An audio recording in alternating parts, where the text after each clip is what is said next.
Chris Manley from Facebook, but I'm not from Facebook, so I don't know why I just said that. But anyways, I said I would talk about the immortality of our cells. And of course I'm referring to the living cells that make up our body. We supposedly have between 50 and 100 trillion cells.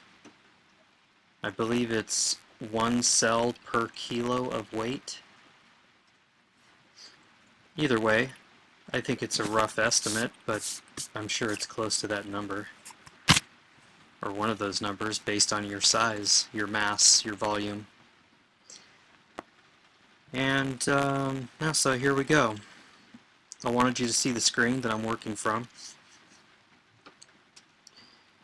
So if you're a person who believes in things outside of ourselves as a savior, then you may just fall for this here, which is, I'll read it, the Village of Immortals, where 50,000 people hope to come back from the dead. So, basically, people have paid 100,000 pounds. Wow. This was written in 2016, okay. Wasn't too long ago.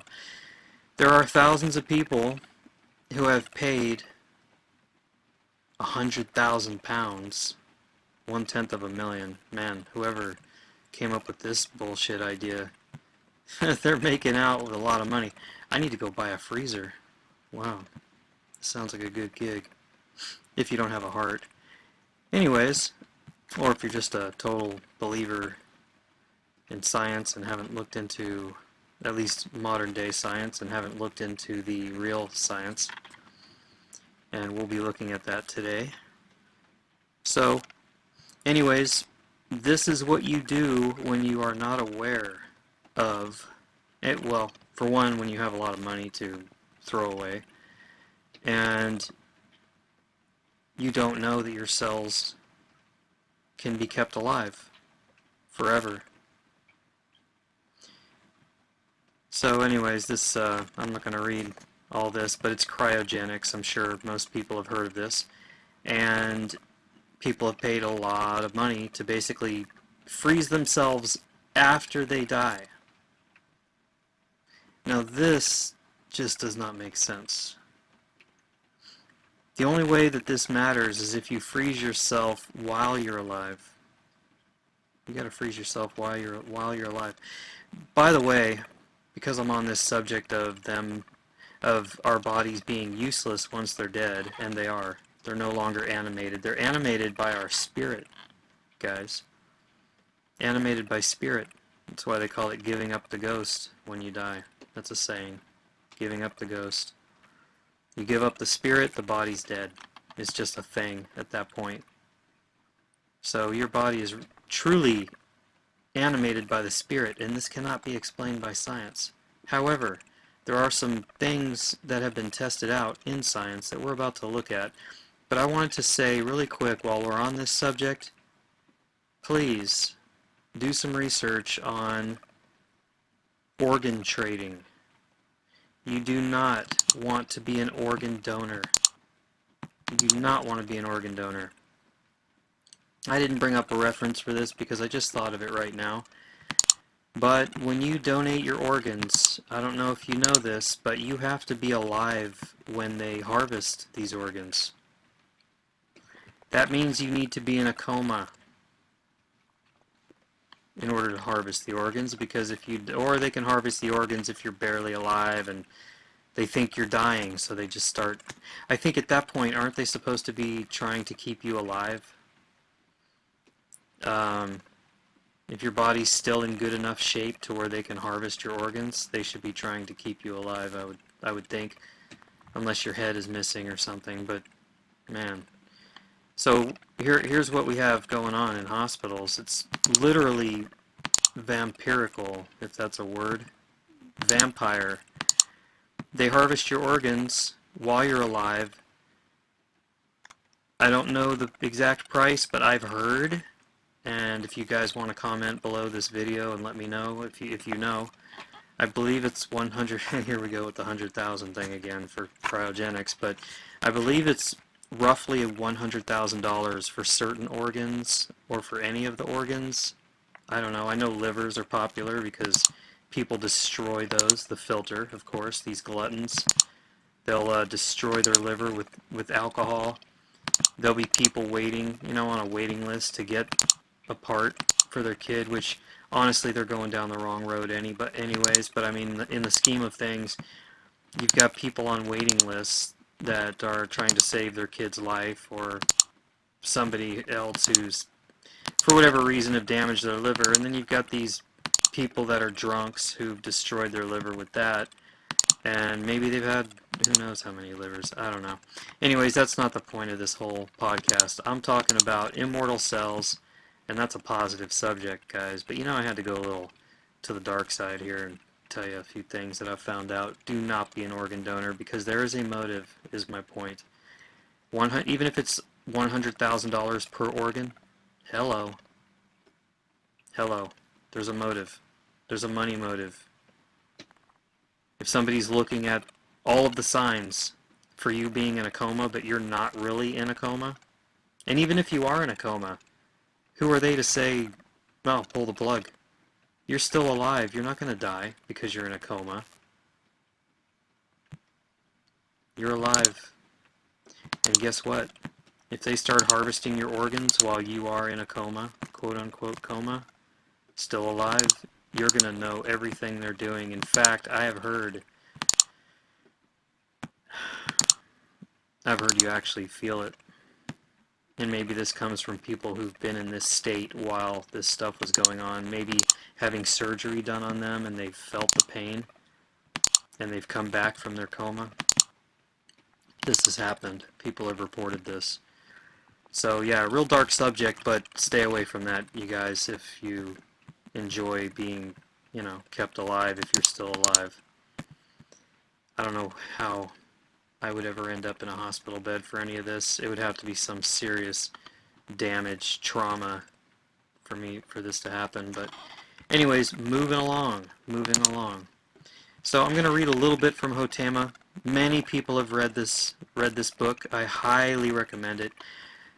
Side note, everything I've done with the dry fasting, becoming, urine therapy first for over 2 years, then I started dry fasting.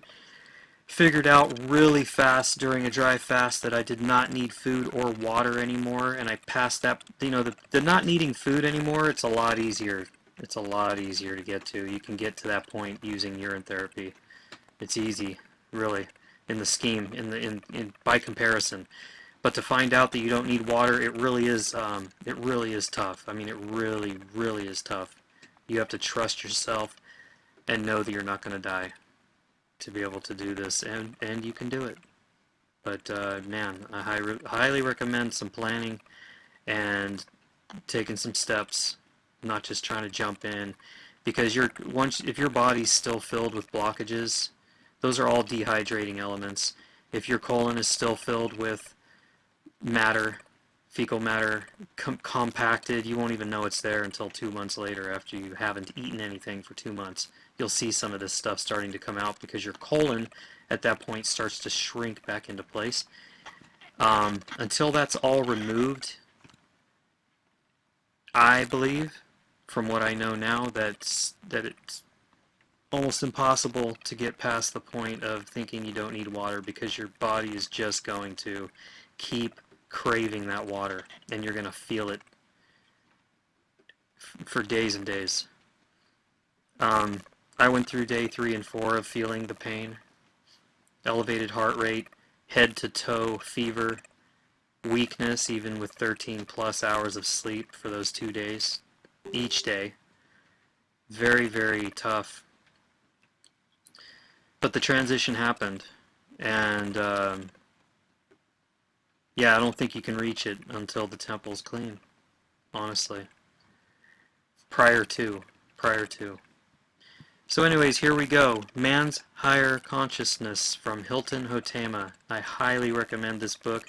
I have a link to the download, free download of the PDF of this book, and I had it translated into Spanish, and I even had them translate the illustrations in the book to Spanish. Not every one of them is translated. It wasn't possible to do all of them, but almost all of them are, and the book itself is in Spanish. So I've got an English and I believe the first Spanish version of this book anywhere, and it's all at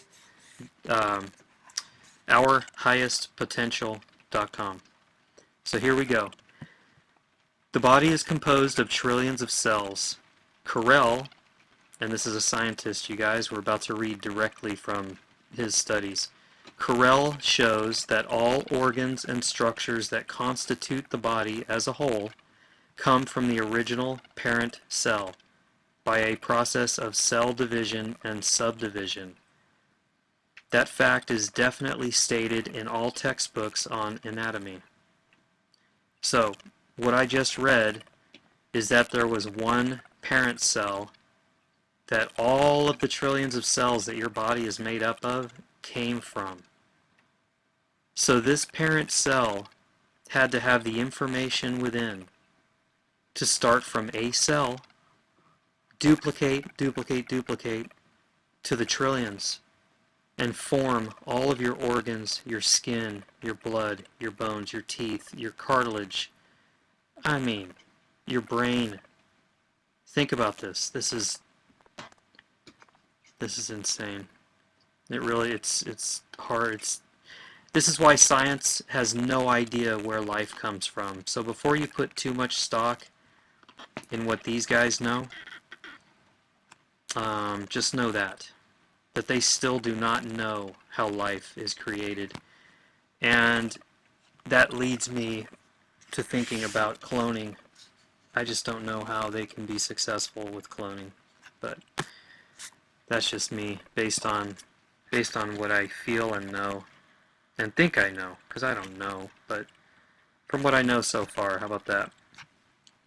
It is highly important to note that Carell further states that the parent cell and the cells that come from it are not made from extraneous material like a house.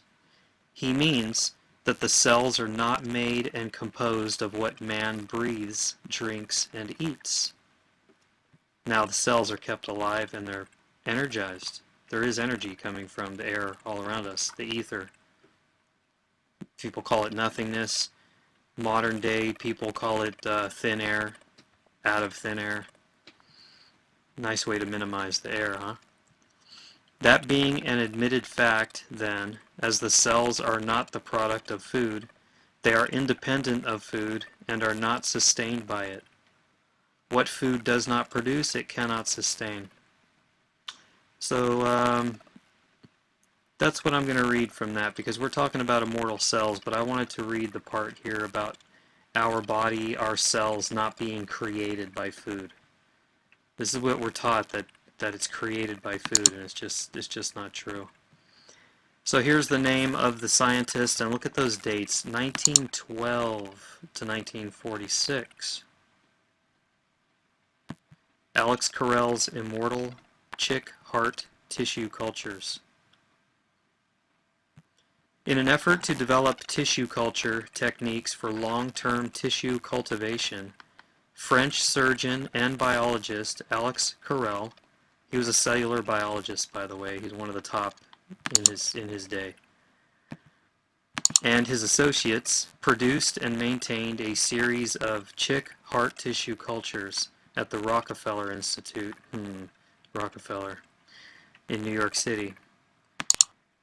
Just a quick note, Hilton Hotema, in his book Man's Higher Consciousness, he quotes this guy Carell all through that book. He quotes others too, but he quotes Carell a lot. So from 1912 to 1946, this series of chick heart tissue cultures remained alive and dividing. As the duration of this culture greatly exceeded the normal chick lifespan, the cells were deemed immortal. The cells were deemed immortal. Although further experiments in the 1960s challenged that conclusion, of course they did. Because you know what happened after the 1940s World War II? We had a bunch of shit companies that made a lot of money in that war with their biological weapons production, all these chemicals, and they had to start using them in industrial agriculture, as they call it now, large-scale agriculture, where it's no longer a harmonious relationship with nature, which is what natural growing is, which you get at most farmers markets, but now we have industrial. Now it's the war on pests. What do they have? Herbicides, the war on weeds. Fungicides, the war on fungus. And insecticides, the war on insects. All of these things play a part in nature. But man likes to just rip nature out and create his own garbage, which we can see all around us. And of course that's all disappearing nice and methodically right now. Thank you. So these experiments in the 1960s challenged that conclusion, supposedly. The publicity surrounding the immortal chick heart tissue significantly influenced the concept of cell immortality and cellular aging from the 1920s through the 1960s. Carrel's experiment convinced many biologists to accept immortality as an intrinsic property of all cells, not just the cell line through which genetic materials is passed to offspring, called the germline. Consequently, the phenomenon of cellular aging was regarded not as an intrinsic characteristic, but was attributed to external factors such as the accumulation of waste products within the cell. So guys, cellular aging, they don't age when they're left alone. They do not age. When they're inside your body and you're not putting foreign matter into yourself all the time, or even just plain and simple, forget the all the time part. When you're not putting foreign matter into your body, your cells are left alone and they are immortal. They're immortal. So here we go. So cellular aging was regarded not as an intrinsic characteristic, but was attributed to external factors such as the accumulation of waste products within the cell. The basic tissue culture techniques used to generate the immortal chick heart tissue were first described in Carrel's paper, The Permanent Life of Tissues Outside of the Organism, published in 1912. In his experiment, Carrel adopted Ross Granville Harrison's hanging drop method for culturing chick heart tissues.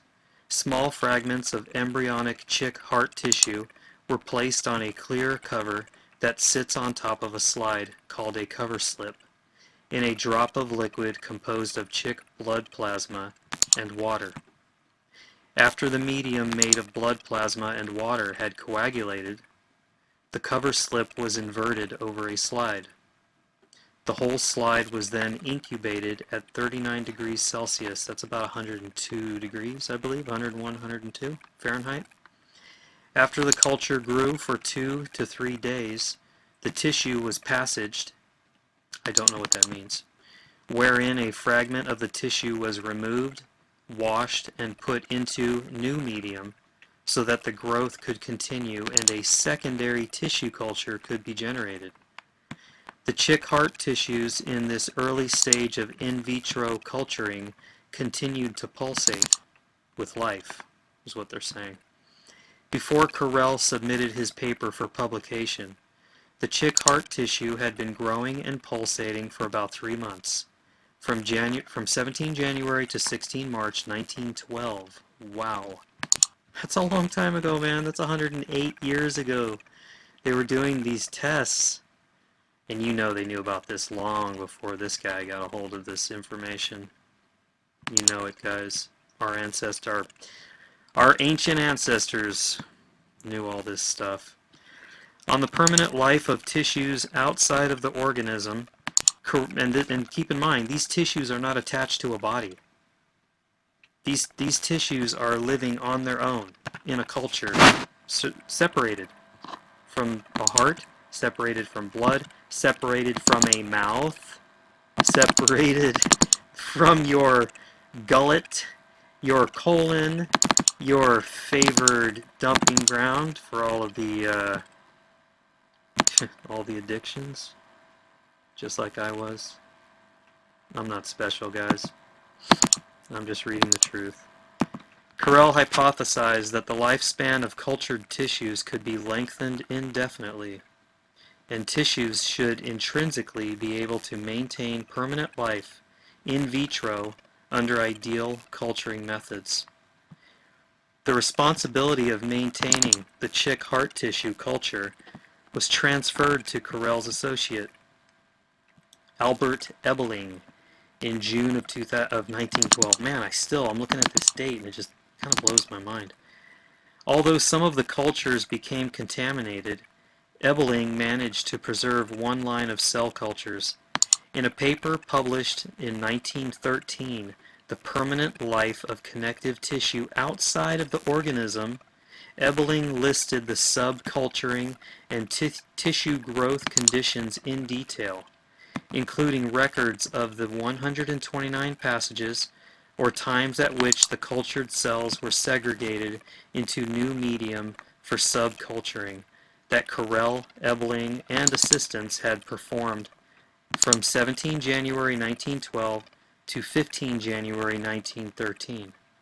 So guys, little quick note here. These guys proved in our modern time here, and I know this knowledge exists before these guys ever came around, long before these guys came around in 1912, but we're talking 108 years ago, okay? And this is known science. This is still in textbooks right now.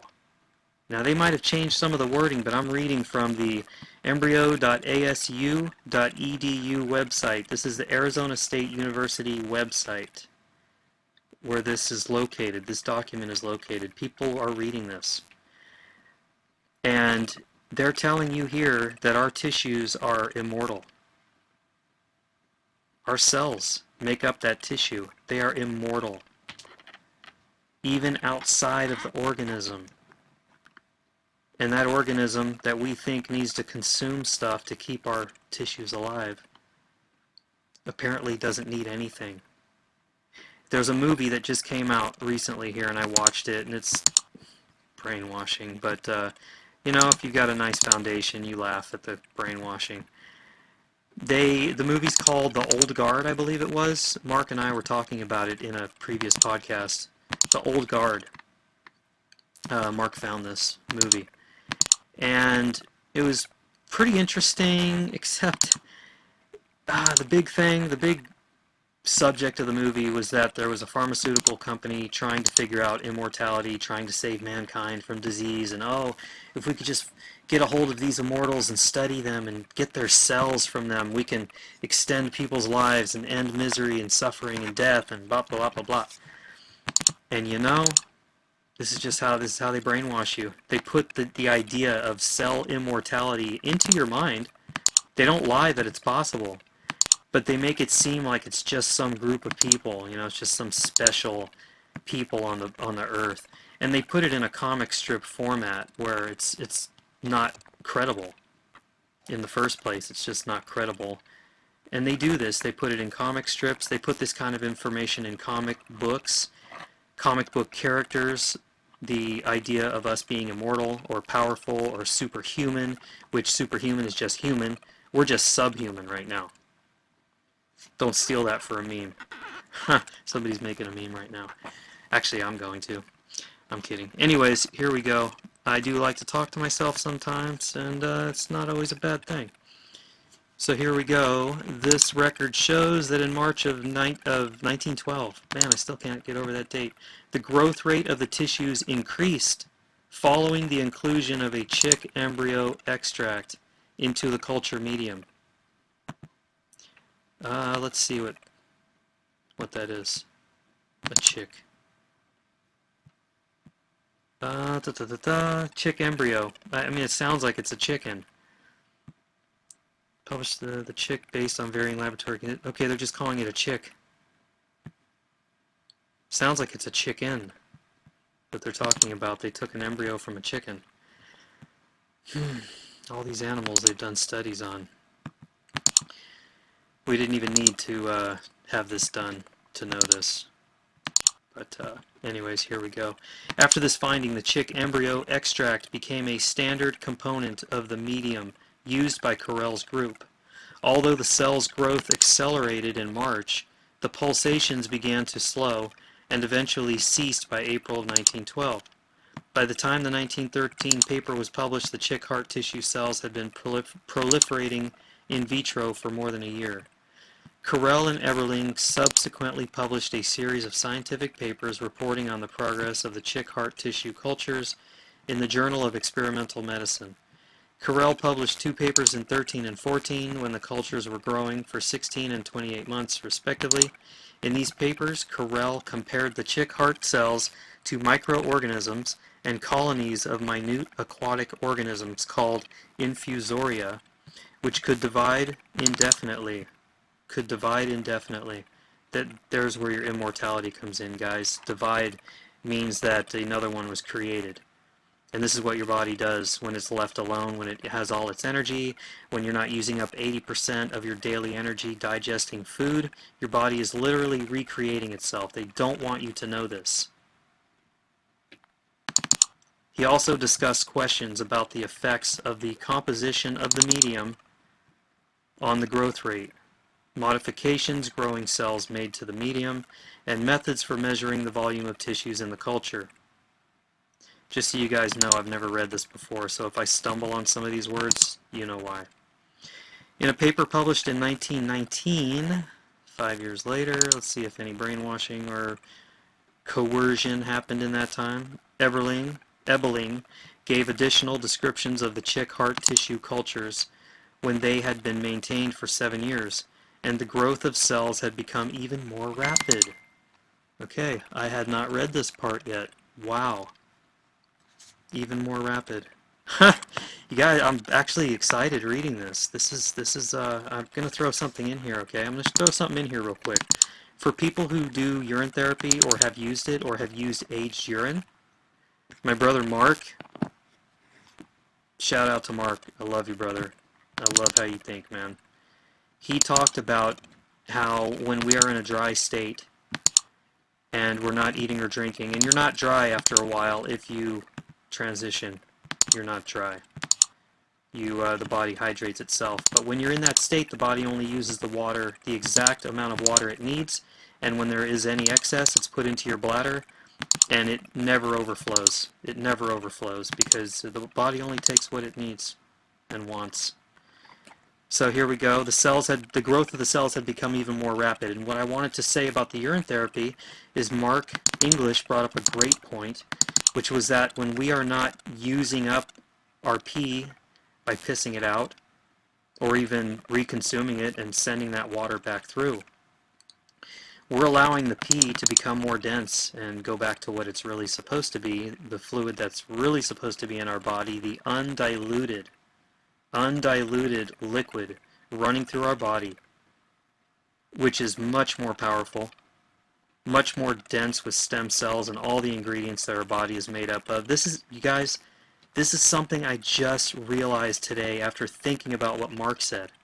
I just thought of it today. That we are, and this is stated in the salt crimes documents, that we are literally drowning ourselves. Literally drowning ourselves.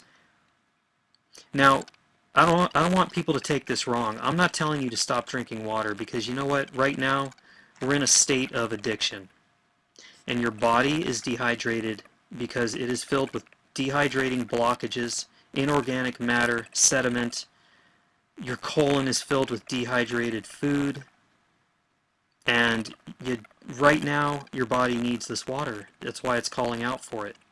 But once you clean your temple, you can transition back to what you are supposed to be. It's just that you've got to get rid of what you put into your body through addiction. And I'm very careful. I do coach people. I'm very careful on how I approach everybody. Everybody's different. Sometimes it turns into almost like a counseling session with some people because the mindset has to change. There's reasons people are eating. There's so many things, and everybody's at a different level. And I used to be really hardcore about this and say, fuck, I'd get all vulgar about it. Not to people, but in my own mind, I'm thinking, fuck, dude, just stop being a puss, man. Just do it. You're not going to die. And it's right. The body's not going to try to kill itself, okay? But I'm just going to leave it at that. Everybody's different, and there are steps to take. But the more I realize what's going on with our bodies, the more I realize that we do need to clean this temple out of the addiction caused by the blockages that are in our bodies. And blockages is a general term to state sediment, grains, sugars, salts, whatever is floating through your body that is drowning. Our cells are drowning because the body's fighting off all this shit. But if we were not in this state, we could be in a much more powerful state, man. And Mark was talking about this, and I think we're going to go deeper on this. There are things that we are capable of that we are not capable of right now, physically, because there is a physical reality in this 3D. Now there's things that are outside of this dimension that we can harness, but until we reach that point, there is a physical reality. And right now we do need water if we're not clean. And I'm just stating this, I don't need drinks anymore. It was a bit of a road, quite a road. And I've even pushed it to the point of heavy physical exertion, lots of sweating, doing things I've never done in my life, being able to do things I've never done, running with endless energy, jumping, climbing, moving weight, you name it, all while being in the dry fasted state, hiking up mountains, running on the beach, surfing, whatever, everything. And the reason I'm stating this is I'm telling you this is possible. I know what's possible. And I now know why you can insert whatever name you want into they, do not want us to know what we are capable of. So I'm going to move on here. Here we go.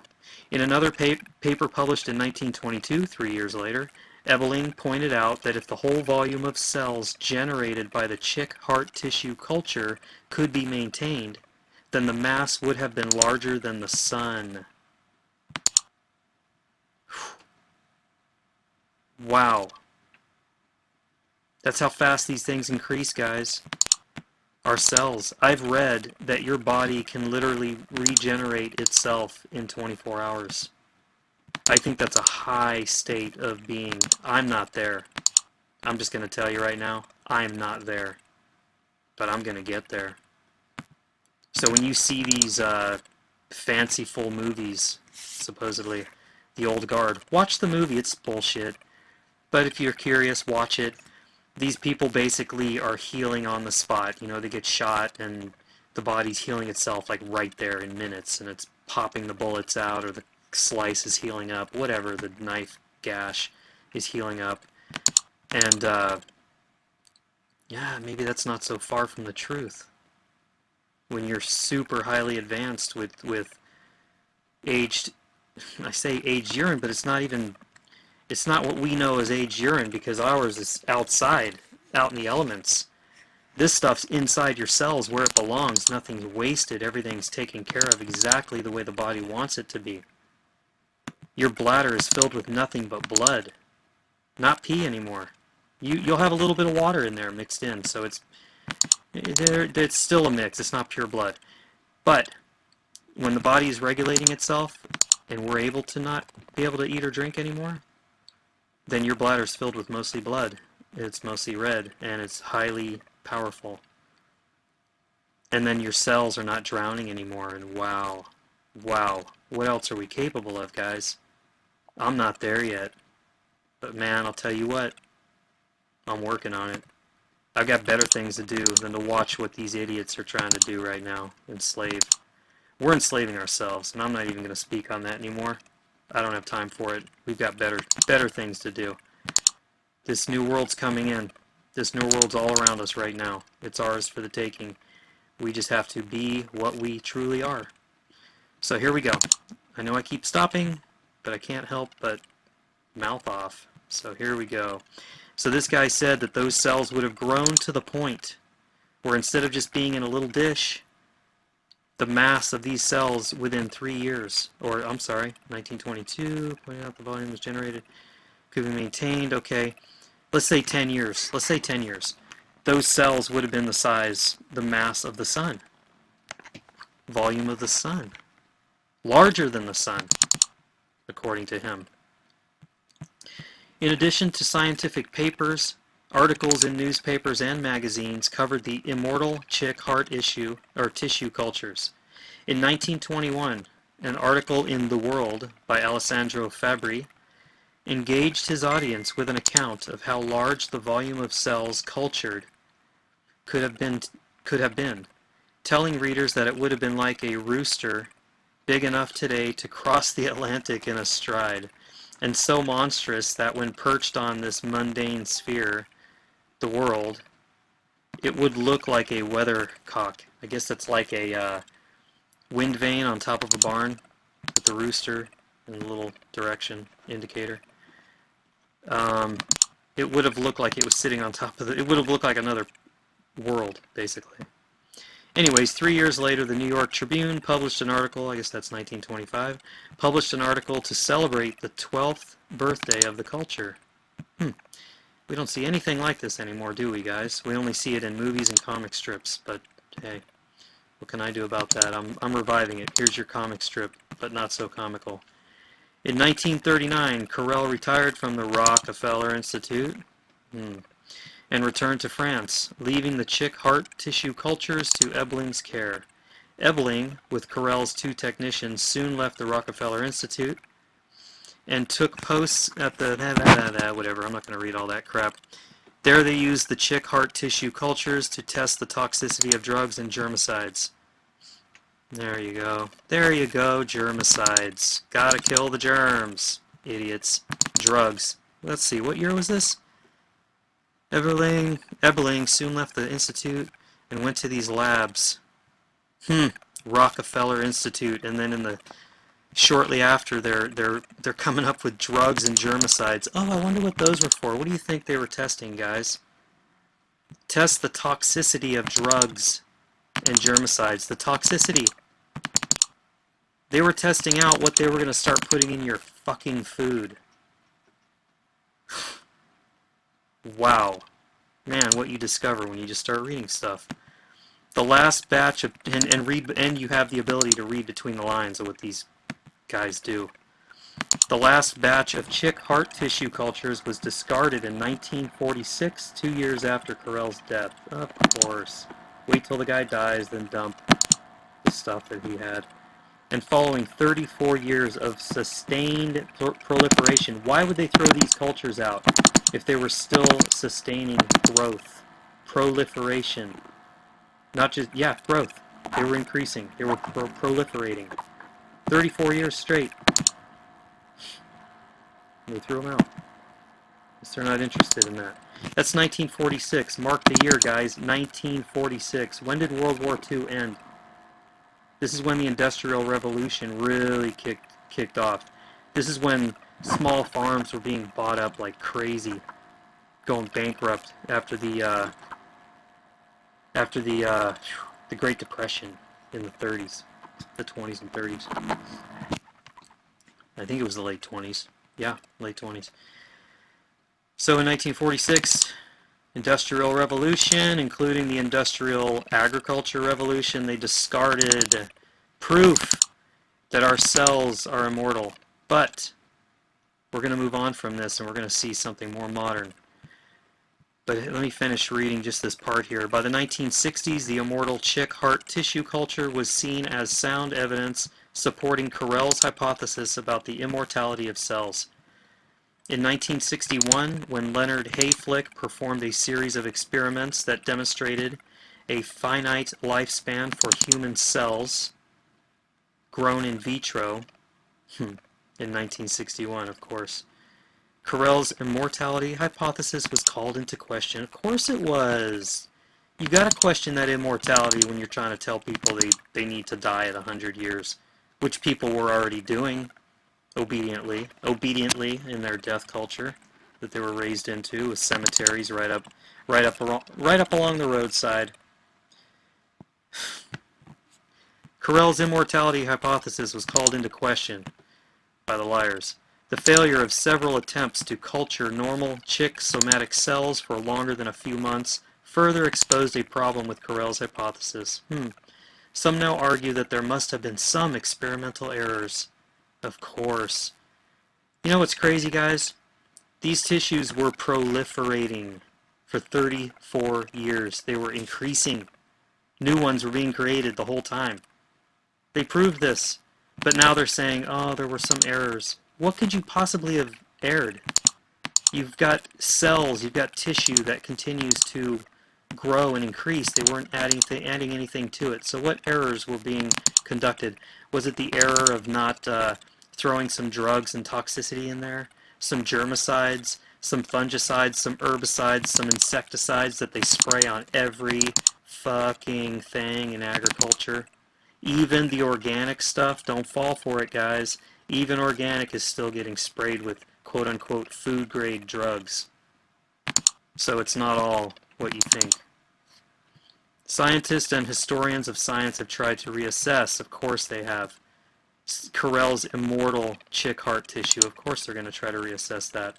Attempting to account for what could have been different in Carrel's methods that led to the extreme long life. Yeah, you wouldn't want that to be true. This is funny. Got a bunch of references down here, sources for this article. I am going to be posting links to everything I'm reading from, including Man's Higher Consciousness. No, that'll be on my website. In fact, I might even post some of this other stuff on my site, but I will also post this under my YouTube. Guys, you'll notice sometimes I get excited about this stuff, or passionate, and I start jumbling words together because I have a million thoughts that want to come out of my head at the same time, and they all can't come out. Here we go. Next article. The immortal cells of Henrietta Lacks live on in labs. Will I read all of this? Probably not. Anyways, this lady, this story was placed here, and I'll tell you why. Because it involves race. She was a, let's see, what do they say here? I'll just read it. The HeLa cell line. One of the most revolutionary tools of biomedical research, and by the way, they're still using her cells. She died in 1951. She had cancer, diagnosed with cancer. I'll read it. Anyways, these cells are from 1951 and they're still using them all over the world, and they continue to increase by the trillions. Has played a part in some of the world's most important medical advances, from the polio vaccine to in vitro fertilization. Oh, are these the most important medical advances, guys? Look at this, guys. I'm sorry, I keep getting pulled off on these trails, but the polio vaccine, you gotta read on that, guys. It's a friggin' joke, the polio vaccine. They overhyped it, man. They overhyped the polio. I know that's really hard to believe for most people right now, that the powers that were would just hype up some kind of an illness or not a vaccine, or a virus. Polio. And people still cite this, even people that are awake. Not all the way. I'm not awake all the way, guys. I'm not claiming anything, but in this area I'm very awake with the medical industry, because everything that comes from them is crap to me. And I happen to be right just about every time. I don't want to be, but I am. Anyways, the polio vaccine, fucking joke. That's supposedly some big revolutionary, some of the world's most important. The polio vaccine and in vitro fertilization, that's really important to create babies in glass. not in the womb, like would be totally natural. People would be very fertile if it wasn't for the food and what's being done. Our health would be so great, we'd be cranking out dozens at a time. I'm kidding. I don't think there'd be dozens at a time, but anyways, we would be quite a bit more fertile. The cell's power lies in its immortality, or ability to be kept alive and grown indefinitely. But few people know that the cells originally belonged to a poor southern tobacco farmer named Henrietta Lacks, and this is why this story is on NPR, National Public Radio. That's where this story is coming from. Again, this link will be under the video. Who was being treated for cervical cancer at Johns Hopkins University when her doctor reserved samples of her body tissue for his research. Lacks died of cancer 60 years ago, but her cells, taken without her knowledge or consent, are still alive today. This writer spent years researching Lacks and tells her story in The Immortal Life of Henrietta Lacks. Okay. So see, they try to make it seem like it's some special oddball case, you know, just this one lady. Nobody else, just her. When all they had to do was look back at 1912 and see that our cells are immortal. Writer Rebecca Skloot spent years researching Lacks and tells her story in The Immortal Life of Henrietta Lacks. Skloot tells NPR's Neil Conan that in 1951, when Lacks cells were first harvested, there was a different understanding of what doctors could and could not do. We didn't even have the concept of informed consent that we have today, she says. Taking the tissue samples was absolutely standard, but so was doing things like injecting people with radioactive material to see what kind of harm that would do. Isn't that interesting? They could inject people with radioactive material. Now they just put it in your food. And you accept it. You consent by buying the food. That's how they look at it. Anyways, moving on. I'm not going to read all this. 60 years ago, the doctors could never have known what their experiments would lead to. They didn't know what DNA was. Yeah, they did. They didn't know what we could someday learn from these samples, she says. So the idea that there would someday be rights associated with cells would just have been baffling to them. Taking parts of your body, they don't realize they should ask first. Okay. What's more, Skloot says the treatment Lacks received for her cervical cancer included radiation and chemotherapy that rendered her infertile. Radiation and chemotherapy that rendered her infertile, which doctors never warned her about. She describes the medical standard of time as benevolent deception. So, here, I'm not going to read all this. It's a big, long story. The main thing I wanted to say, so right now, where are we? Okay, just trying to find the spot where they said these cells just keep growing. Because that's what happened. Huh. A vial of HeLa cells can be purchased online for about $250 a vial. So right now, her cells, this just answers what I was trying to find. So I don't need to read a bunch of stuff. I can read this to you. They are selling this woman's cells online in endless supply. This is being used in labs all around the world, guys. The cells, the small sample of cells that they took from this one woman in 1951 are being used to this day. These living cells, unattached to a body, unattached to a mouth, unattached to your colon that needs to be cleaned out. If you haven't stopped eating for a period of at least 30 days, you have a shitty colon. These cells, they're still for sale. They still increase by the trillions and trillions and trillions, obviously, or they couldn't be selling this woman's cells still online for about $250 a vial. If I was this family, I'd sue the hell out of these companies and get paid for this. I mean, they can get this from any human, but they took it from her, so that family needs to get paid. Still, the question of who should and should not have profited from the cells is a complicated one. If you'd taken Henrietta's cancer and put it on a table, it would have died, Skloot says. It took innovation and various other things to make the cells grow. It took innovation and various other, what other things? Like what Carell did? Stick them in a, stick them on a slide and they keep growing? Is that what you guys did? Is that the innovation you came up with? Smear them on a piece of glass? You guys are geniuses, man. Not. Obviously, they needed the cells in the first place. Yeah, exactly. The life existed and the life is immortal. They've already proven it.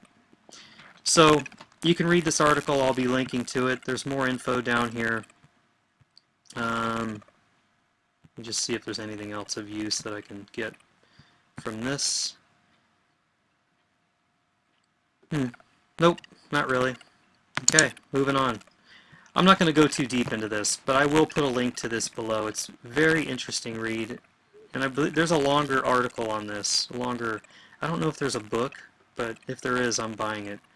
So this guy named Saint Germain, supposedly he was born in the 1600s. This is what the modern day prophets of untruth tell us, that he was born in the 1600s, but some people believe that his longevity reaches back to the time of Christ. He has appeared many times throughout history, even as recent as the 1970s, always appearing to be about 45 years old. He looked, this is a picture of him, I guess, over here on the left. I don't know why those people felt the need to wear those wigs, but hey, whatever makes you happy there, bro. So this guy knew every language. He could speak the languages with local dialect that exceeded the ability of the locals. In China, even. This is how good this guy was at language. He talked about events as if he were there throughout history. Like he knew the people and had talked to them and said that he had. There's a lot of other very interesting things that you can read about this guy, and he's not the only one. This is just the one they're letting us know about, but there's a lot more. So I'm going to leave that at that. Let's see, there was one more thing. Yeah, the Immortals of Burma. The Immortals of, not Burma, but part of Burma here, but I'm not going to try to read that. The three that I heard that were quoted, that their ages were quoted on, was one that was 560-ish years old, the other was 885, I believe, or 880-ish years old, and this guy, 1105 years old, still alive. This article was 2013. He was supposedly born in the year 908 AD. He went through a fire transformation ceremony to achieve his mortality. Okay, so the author says he went through a fire transformation ceremony to achieve the immortality. I think this is just the author not being so knowledgeable, and maybe I'm not either, you know? I'm not immortal. But this guy was only able to go through a fire transformation, which is basically you're defying the fire with your body. You're walking through fire. You are literally walking through fire, and you're not allowing your body to burn. That's the control that you have over your cells. I really know this is real. I see people walking on hot coals. How come their feet aren't burning? Why don't you smell burning flesh? I mean, hot coals. They're walking across white, hot coals. Why aren't their feet burning, melting, the skin melting off of them? It's because they have control over the body. So this guy went through a fire transformation, but the fire transformation itself is not the reason this guy was immortal or is immortal. It's because he got to that point of being able to get through a fire transformation ceremony. He changed his body, he changed his mindset, he changed his spirit. He didn't believe in death. He didn't believe in death. I don't believe in death. I know that naturally, I will live as long as I want to. And I will get super good at guitar, super good at everything else I like to do, super wise. I'm just going to leave it at that, you guys. You You cannot enslave a free man or woman, because they have a mind that is free. And when you know this about the physical form, the immortality of your cells, where's the fear? So I'm going to leave it at that. And more to come on this, because I have more to learn.